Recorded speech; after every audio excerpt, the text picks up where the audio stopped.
तो जय श्री राम सभी को। आज हम श्लोक 35, 36 और 37वां पढ़ेंगे।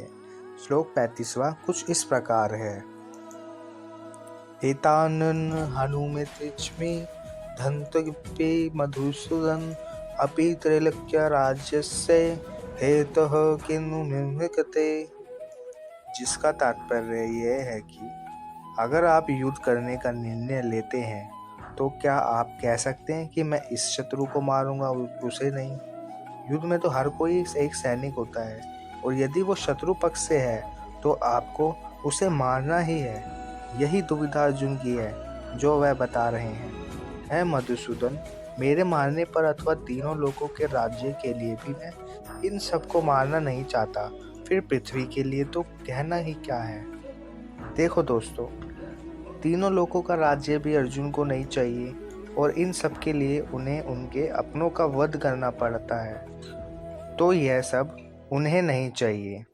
दोस्तों, जीवन में कई बार ऐसी घड़ी आती है जब हमें जो सबसे प्रिय होता है उसका त्याग करना पड़ता है, क्योंकि हमें अपने ध्येय की ओर बढ़ना पड़ता है और अगर हम ऐसा करते हैं तो हमें ध्येय की प्राप्ति होती है।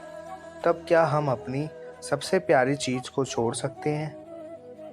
अगला श्लोक। नित्य धातृस्तन का प्रतीय सजानदन पापे मावश्य दैशमन हत्वितानात अन्यः। जिसका तात्पर्य यह है कि अर्जुन आगे कहते हैं, हे जनार्दन, धृतराष्ट्र के पुत्रों को मारकर हमें क्या प्रसन्नता होगी। इन आततियों को मारकर तो हमें तो पाप ही लगेगा।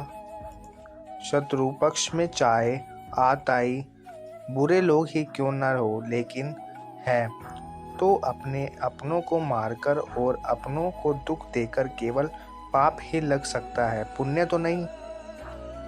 यह कुरु पुत्रों के लालच का ही परिणाम था कि भाई भाई आमने सामने थे। दोस्तों, लालच से कभी किसी का भला नहीं होता और महाभारत में भी नहीं होना था। एक पक्ष को जीतना था तथा दूसरे पक्ष को मारना था। तस्मास्नः वदन्तु धार्तराष्ट्रस्य सर्वबन्धवान् स्वजनैः कथं हत्वा सुखिन स्यायामाधव। इसका तात्पर्य, क्या आपने परिवार को मारकर आपको सुख मिल सकता है? इसलिए महाभारत को धर्म युद्ध कहा जाता है। जब ऐसा धर्म संकट हो तो क्या करें?